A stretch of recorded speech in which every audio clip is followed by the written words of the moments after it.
E sono partiti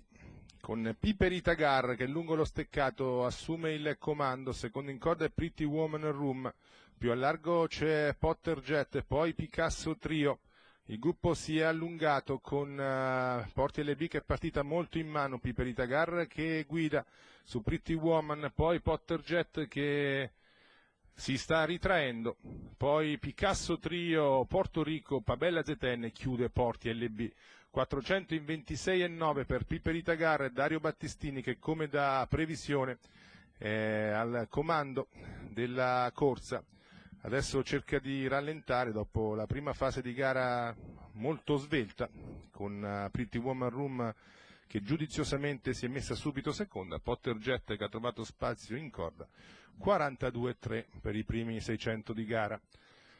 Ha spostato Pabella ZN nelle retrovie andando a cercare fortuna sul timido rallentamento perché comunque Piperita va svelta, trotta in 15,4 questo paletto.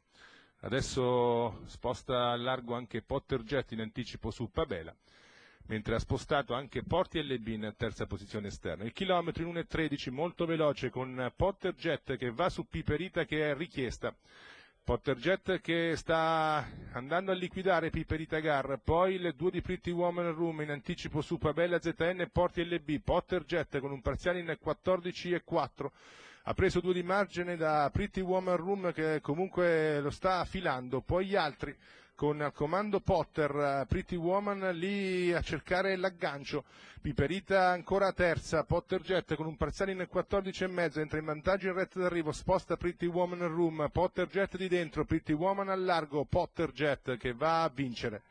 nei confronti di Pretty Woman Room, mentre per il terzo c'è lotta con al largo Porti LB che dovrebbe aver battuto Pabella ZN.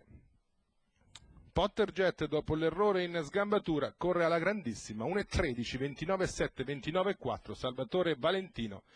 6,88, vi avevamo detto l'ultima volta aveva avuto un intralcio in retta d'arrivo, questo Potter Jet che oggi non fallisce, 6,2 per la seconda del San Paolo è tutto, linea alla regia.